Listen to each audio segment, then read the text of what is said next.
wanted to come at you guys today. I wanted to make a quick video just about hand placement on firearm, how to properly grip the firearm, because one thing I see so much as an instructor and just shooting at the range with buddies and stuff like that is that a lot of people don't really know how to grip a pistol. It's just one of those things that a lot of people don't think about, and they just, when they go to the range once or twice a year to practice, and they're just like, oh, I'll just grip it a certain way, you know, and I'll shoot a little bit and then I'll be done with it.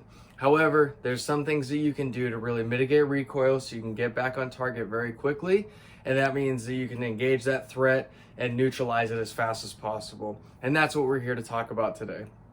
All right, so real quick, do have my everyday carry here, so I'm gonna go ahead and drop the mag, get the round out.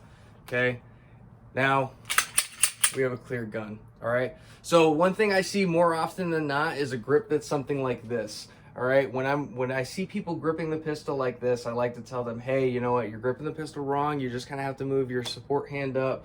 And then I also see the teacup too. The teacup is something that, thanks to Hollywood, really exists. And it's honestly unfortunate because it makes no sense whatsoever. All right, so when I'm talking to these people, okay, and I'm instructing them on how to properly grip this, I try to tell them and I try to get them to think about what they're doing. So the first thing I ask them is, hey, when you're holding your firearm, where is the recoil coming from on the firearm? I'm asking an open-ended question to my students because I want them to genuinely think about the answer. It's not a yes or no question. It's something, hey, I genuinely have to think about this right now. It's obvious that the answer is the recoil is coming from the slide. Then I ask them, hey, where is the slide on the firearm? Is it at the bottom or is it at the top? And they say, well, it's at the top. Well, of course it is. So where's all the movement coming from? It's coming from the top. So what I want everybody to do when I'm teaching them is I want everybody to get as high and tight into this notch right here as humanly possible. With the webbing of their hand, which is right here, I want them to drive their hand right into their gun. And when you do that, your hand should swell up. See how mine's swelling right here? I'm not down here because now I have this air gap right here and I don't want an air gap. I'm up here on the firearm, and that's how I am every single time. All right, so now I tell them exactly like this. Now that your hand placement is in the right area, I want you to wrap your fingers around nice and tight around the under the trigger guard as much as possible. I don't want any air gaps underneath that trigger guard. All right, we're gonna flag this thumb and make sure our trigger finger is off the trigger. All right, so when we flag this thumb, what happens? We open up all this real estate right here. All this stuff right here, this is all raw material that you need to be able to grip on. That way you can mitigate recoil as much as possible. So now I have them take their support hand, and what I do is I tell them when you put your support hand out, what I want you to do is I want you to point with your thumb. All right, just point with your thumb, find any object out there, point with your thumb, and take your hands off. Take your fingers out, okay?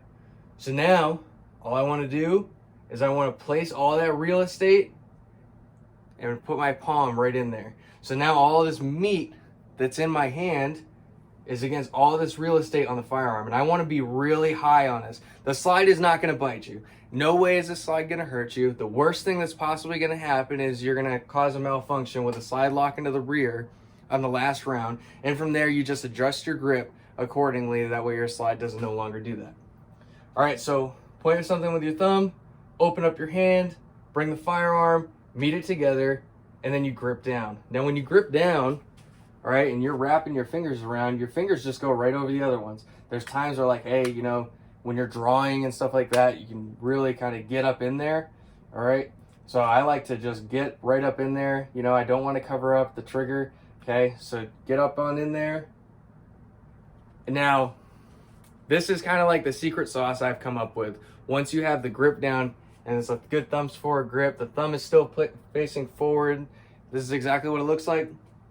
One thing I like to do is I don't like to squeeze the shit out of the gun, all right? When you're squeezing the shit out of the gun, you're taking away energy from your body that can be used for something else. Running, finding cover, you know, finding concealment, things that are absolutely necessary to have happen.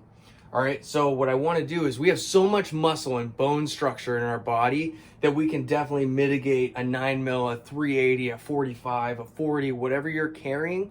It's not hard. It's a little round for all this meat to absorb the recoil on.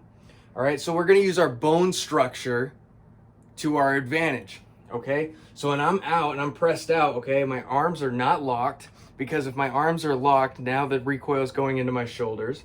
All right, my wrists are locked out though, because I don't want a floppy gun as it's going. All right, so wrists are locked out, okay? My arms are not locked, as you can see, all right? And my shoulders aren't really tight, all right? I'm pretty relaxed all back here. My chest muscles aren't tight, nothing like that.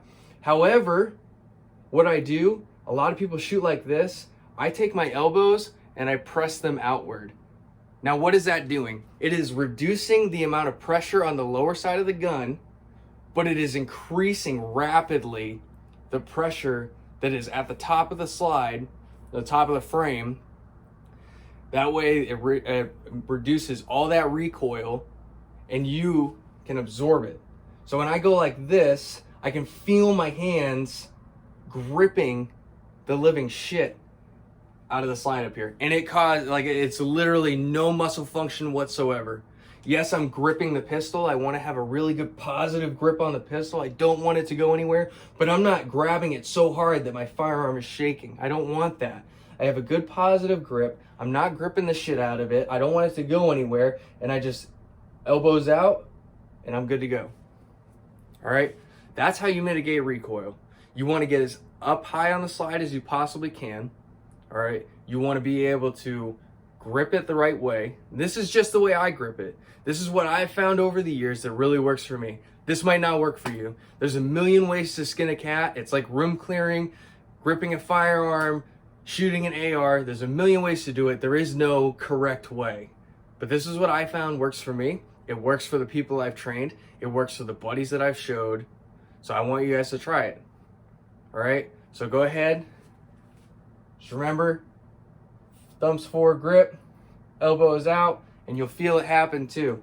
Once those wrists are locked and you rotate those elbows out, you'll see that now you're gripping the top of the frame. All right? Hey, hope you guys enjoyed the content. Just wanted to make a quick video for you guys today. Enjoy the day. Let's get at it. All right? Prep, carry, train, core tactics. Let's go.